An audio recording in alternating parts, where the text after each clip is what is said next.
I'm Alex Michelson. This week, the issue is Milken Institute's Global Conference. Some of the biggest names in the planet from a variety of fields in California this week to talk. We sit down with California's first partner, the mayor of LA, the former Speaker of the House, the U.S. ambassador to India, and more. Plus, Emmanuel, Acho, and Tishby are here to discuss their best-selling new book, Uncomfortable Conversations with a Jew. The Issue Is starts right now.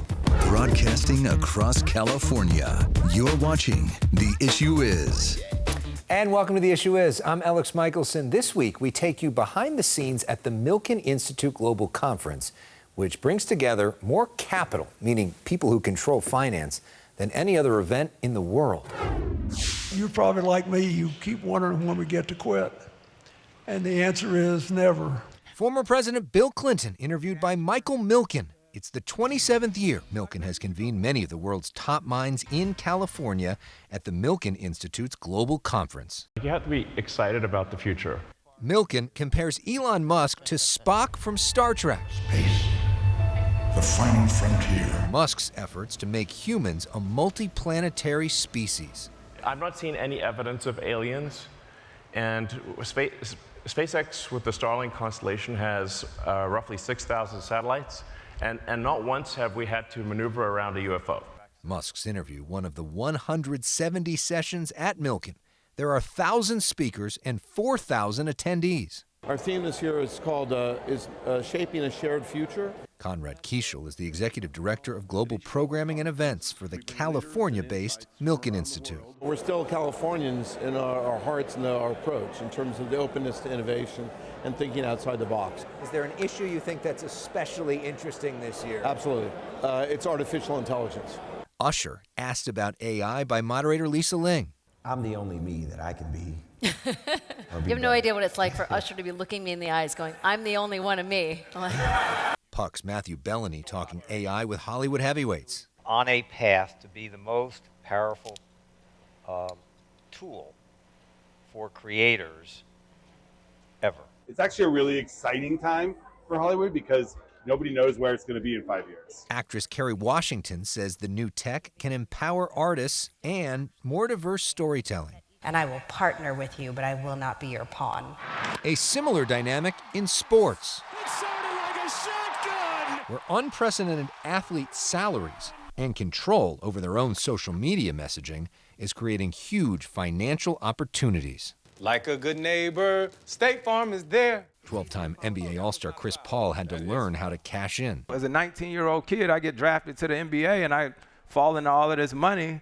I have no financial literacy or anything like that. Paul, David Beckham, Candace Parker, and Magic Johnson, all building brands beyond sports. When did that switch go off?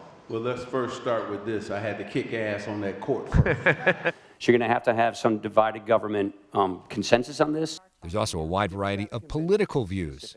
Our colleagues in the Democrat side left us, including senators from both sides of the aisle. When we don't legislate, we just fight. We catch up with former House Speaker Kevin McCarthy. I think Trump's going to play this like Apprentice. He discusses Donald Trump's search for a vice president. Look, I think Tim Scott would be the ideal, having served in the House, having served in the Senate. If Trump wins and Scott, currently the senator from South Carolina, becomes VP, could McCarthy become Trump's White House chief of staff? Are you the ideal chief of staff? Look, Trump's his own chief of staff.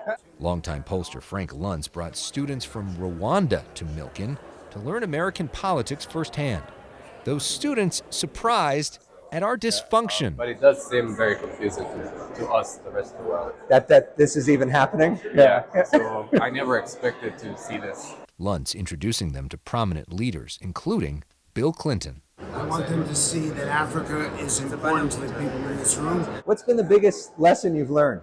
I mean, resilience and how important partnerships are. When all these folks leave California, what do you want their takeaway from the Golden State to be? I want them to be inspired and to see us as partners and innovators. California's first partner, Jennifer Siebel-Newsom, is here. It's because it is about partnership between the public and private sector. So she wants tech companies to prioritize young users' mental health. It's being very clear on age-appropriate design and algorithmic design that doesn't lead to further harm or causing children to go down paths that lead to more self-harm. Student planted, student grown. While in town, she invites another Milken speaker, U.S. Agriculture Secretary Tom Vilsack, to tour a school in Gliselle Park. Oh, As part of her Farm to School initiative, she hopes will become a national model. all of this is about our kids' nutrition, which again is about their mental health, their physical health. L.A. Mayor Karen Bass on hand to welcome the world to Southern California. Getting them interested and excited about all that we have to offer. They're here less than a week after these images of violence at UCLA allowed to continue for hours without police intervention at a Middle East protest. And I was absolutely shocked and horrified at the violence that I saw. And I do hope that there will be a complete, comprehensive investigation and people need to be held accountable. UCLA is under the jurisdiction of UC Police, not the LAPD, meaning Bass has little actual authority over any of this. Why, frankly, was the counter-protest happening right next door to the encampment on a big university that counter-protest could have happened in a lot of places? Also here, Bass's predecessor as LA mayor, Eric Garcetti, now serving as the U.S. ambassador to India. I hope that people from LA will come to India. This is his first interview back in LA while in that job. It's one of the best jobs in the world right now, to see this intersection of the two biggest democracies in the world. The global conference drawing the president of Argentina and the Queen of Jordan. But your bottom line is we got to think bigger than a global conference, right? That's right. We have to think, well, it's a global endeavor to move humans off this planet. Steve Altimus is president and CEO of Intuitive Machines. Last year, they landed a capsule on the moon. This lunar economy is a real economy. Politico's Melanie Mason says this conference has a California vibe. There's just a little bit more of the sun is shining, we can let our hair down a little bit more. There's a puppy petting station to relieve stress, which we both enjoy. On the same week, South Dakota Governor Kristi Noem defended her decision to shoot and kill her puppy. No Kristi Noem setting there. Absolutely, yeah, she's not allowed. Almost everyone loves puppies. You can stream almost every single Milken session for free in its entirety, anytime, by going to their website, milkeninstitute.org. Next week on The Issue Is, former White House press secretary and current MSNBC host Jen Psaki will be here in our studio. But up next this week, Emmanuel Acho and Noah Tishby are here to discuss their new book, Uncomfortable Conversations with a Jew. As tensions mount on college campuses and anti-Semitism increases around the world, we want to take a moment to explore where that comes from and what can be done to fight hate. Our next guests are combining their talents to do just that. Emmanuel Acho and Noah Tishby are co-authors of Uncomfortable Conversations with a Jew, out now. Emmanuel is an analyst and host for Fox Sports, a former NFL linebacker, and host of the Uncomfortable Conversations series on YouTube. His previous book, Uncomfortable Conversations with the Black Man, was a New York Times bestseller. Noah Tishby is Israel's former special envoy for combating anti-Semitism and delegitimization. She's the producer behind In Treatment on HBO, and her previous book, Israel, A Simple Guide to the Most Misunderstood Country on Earth. Emmanuel, Noah, welcome. Thanks so much for being here. I know, Emmanuel, you were joined us virtually for Conversations with the Black Man, which is one of our favorite shows we'd ever done. We aired it multiple times because we loved it so much. So it's great to have you both here and to have this important, uncomfortable conversation right now. And Noah, Emmanuel deserves credit because he was way ahead of everybody on this. This was not an October 7th, let's talk about this issue. He called you like over a year before that. Emmanuel deserves literally all the credit for the existence of this book. The entire thing was his idea, his actions, his initiative. Emmanuel called me about 2 years ago, so about a year and a half before October 7th happened, before anything that's happening on college campuses, when he called me and asked me if I wanted to do this book with him, and I couldn't have said yes faster. Right. And what were you seeing that other people weren't seeing? I saw people making statements that were naturally anti-Semitic intentionally and making statements that were incidentally anti-Semitic because they had no idea what they were saying. Right. So instead of just navigating my life ignorantly, I said, wait a second, let me ask these questions, not just in a safe space, but in a real space. Let me talk about and ask about Jewish people in power, Jewish people in money. Let me ask, hey, are Jewish people white? Let me ask you and press, am I anti-Semitic just because I don't agree with Jewish people? Like, let's really go there. some of the chapter titles, so are Jews white? Why did the Jews kill Jesus? Let's talk about did Jewish... the Jews kill Jesus? Did the Jews kill Jesus? Because we agree that they didn't, or maybe they did, and if they didn't, that doesn't matter. But even the reason I say it in that manner is because there's the perception that the Jews killed Jesus. And based upon theology and all these things, let's unpack all of it. So, like, let's really go there. And everywhere, right. which was really fun, and there's nothing that he could have said in that process that would have been offensive to me. Nothing. What is anti-Semitism? I love this question. All right, so anti-Semitism, first of all, it's one word. It's not anti-Semitism. It's not two words. It's not hyphenated. It's not capitalized. It's like a word, any other word. So anti-Semitism is specifically for its Jewish hatred. Anti-Semitism is a little bit more complicated because it is a shape-shifting conspiracy theory.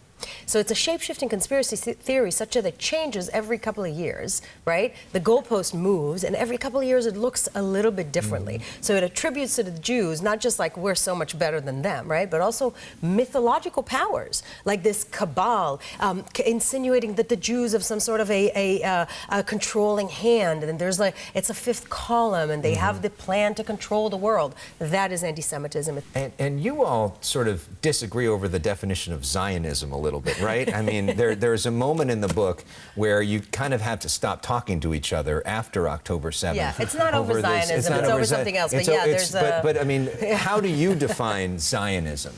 Well, I think the definition, especially as I listen to know, it's Jewish people's right to self-govern, self-determine, Israel's right to have a state, like Jewish people's right to have a state.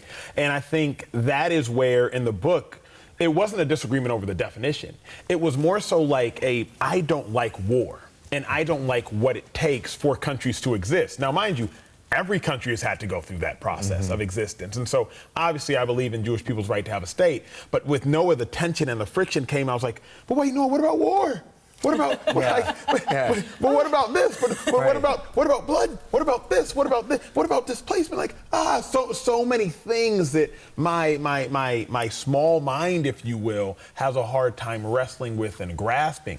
But chapter 16, how the book almost didn't happen, that was when the book completely fell apart. Noah and I stopped talking for 3 weeks because we had such a sharp disagreement on a matter. It wasn't Zionism, but on a matter. It was over this idea of you talking to somebody who she interpreted as pro-Hamas, right, and who you should be talking to. Yeah, okay, but we don't need to bring it up all again. But that's where some of that came from. And so for you, but you think that on this Zionism issue, and we look at these college campus protests, and you hear people, I'm not against Jews, I'm not anti-Semitic, I'm anti-Zionist, right? And they say that what's happening with the Israeli government is wrong. What do you say to that? First of all, does any of them know what the definition of Zionism is? And I would venture to say that they don't.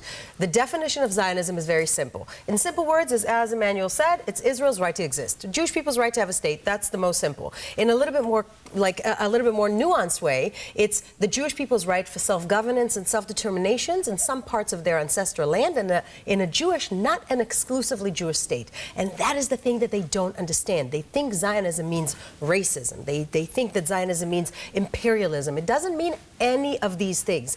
Anti-Zionism doesn't mean that you can't be critical of the Israeli government. That is totally fine. If you say that I don't like the Israeli government, that is there's nothing Zionist, there's nothing anti-Semitic about that. But if you deny the Jewish people's right to exist, and you only deny one people's right to exist, there's a name for that. You know, Emmanuel, it's really interesting because you look at the history between our people, and I'm a Jew, and I use the word Jew, which we've talked about, but that you look back in the 60s, and when Martin Luther King Jr. came to Southern California, he was embraced in a big way by the Jewish community. Here's a picture of him at Temple Israel in Southern California. He spoke at several different Jewish places of worship. We know many of the freedom riders who went down and were beaten up and were crusading for civil rights were Jews, many of them Jews from Southern California. And yet we see there is tension right now between blacks and Jews. What happened there? In my opinion, I think a few things. I think, number one, in America, we simplify so many things into black and white. And that's wrong. We're simplifying it to the lowest common denominator of black and white. And there is no greater polarization, particularly being videographed, social media, between the black and white community than right now. And if we couple the Jewish community as the white community, because non-Jewish people, for the most part, interpret Jewish people as being white, and there's tension between the black community and the white community, there has to be tension between the black community and the Jewish community, because Jewish people are white. Which is why, quite literally, we penned a chapter. Right. So, are Jewish people white? And the answer is and yes. the answer is to none. But that's the answer. You're a Jew. That's the funny. That's why everybody needs to read. Because Jews are more than just a religion. It's also seen as a race by a lot of people. When you go on 23andMe, I did the test and it told me I was 99% Ashkenazi Jew. Right. And I was like, I needed a DNA test to tell me that. But there's no. It's not going to tell you you're Catholic. Right. Right. I mean, that's the difference. Right. So, but that is true, by the way, for some Ashkenazi Jews that actually can trace down to this little village of 300 families, which is really interesting. Yeah. But Judaism, being Jewish, it's not just a religion. It's an ethno-religion. It's a tribe. It's literally, it's its own thing. So it's its own ethnicity. So when Emmanuel and I were talking about it, I was like, yes, I understand. I'm white passing. I look like a white person. But I'm not as privileged. I'm privileged today in the world, in America today, but like the privilege that the Jewish community has also includes having my entire extended family perish in the Holocaust and not being allowed to own land, not being allowed to hold certain jobs. Like we have a history that once you put it, to Emmanuel's point, once you put our history through the prism of color, black or white, through the prism of oppressor and oppressed, through the prism of melanin in the skin, the Jewish community just doesn't fit. Yeah. Just doesn't fit. What have you learned about Jews culturally that surprised you? Man, surprise, I won't use the word surprise, but I think the biggest thing I've learned is the generational trauma and how it impacts the present perspective. And we all have different generational traumas. If you don't understand someone's trauma, you don't understand how to best navigate around that. And when I was talking about Jewish people in power, Alex, you and I have had the conversation privately, I'll have it now with the audience publicly. I said, wait a second. The owner of the team that drafted me in 2012 to the National Football League, the Cleveland Browns, he was a Jewish man.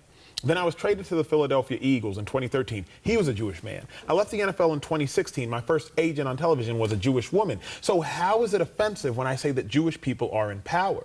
But in talking to Noah and having an uncomfortable conversation, she reminded me so often people would use the concept of Jewish power to say we need to get the Jews out of power, thus the Holocaust, along with pogroms, along with so many other things that have been a detriment to the Jewish people. So learning about the trauma historically helps me better understand how to navigate conversations to better live life and live in this world with people that don't live. And what's been your biggest surprise about black culture? First of all, that's such a beautiful thing to say. This is so moving for me personally, I'm sure for a lot of our viewers, to have somebody from outside of our community who has no stakes in the game to insert yourself that way and learn so much. The way he's describing it is just, it's very moving. I think it was very similar.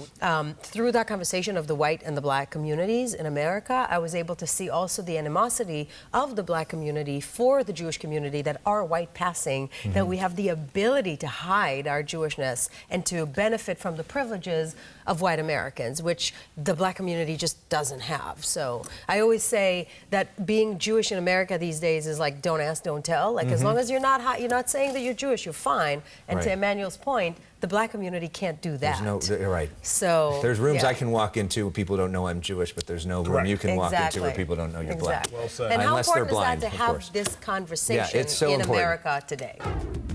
When we come back, Emmanuel and Noah play personal issues. We're talking with Noah Tishby and Emmanuel Acho, authors of Uncomfortable Conversations with a Jew. And so we end with something fun. This is our personal issues game. This is where we'll see if you have any cultural similarities. Okay, this is 30 seconds on the clock. First thing that comes to mind, go fast, okay? What is your favorite meal? Oh my God, chocolate, any kind of chocolate. Favorite meal? Lasagna. Okay, who's your favorite musical artist? Kirk Franklin. God, I can't think. I would say classic Madonna and also Gidi Gov. There's an Israeli artist who's old school. Favorite TV show? You may be biased there. Yeah. Oh God, it's Friends. I'm sorry. I know. I can't. I'm gonna say Breaking Bad. Oh, great show. Much better. Favorite athlete? Steph Curry. I don't know if This is weird. Agnes Callity. Oh my God. Ah, I thought you were going to say Emmanuel Acho. Come on. He's my favorite person. Yeah, and last question, favorite thing about each other? Oh man, Noah's boldness. Her boldness. It's impeccable. Oh, you're awesome. What do you think? Everything, like literally, what is not to love? Like the entire thing.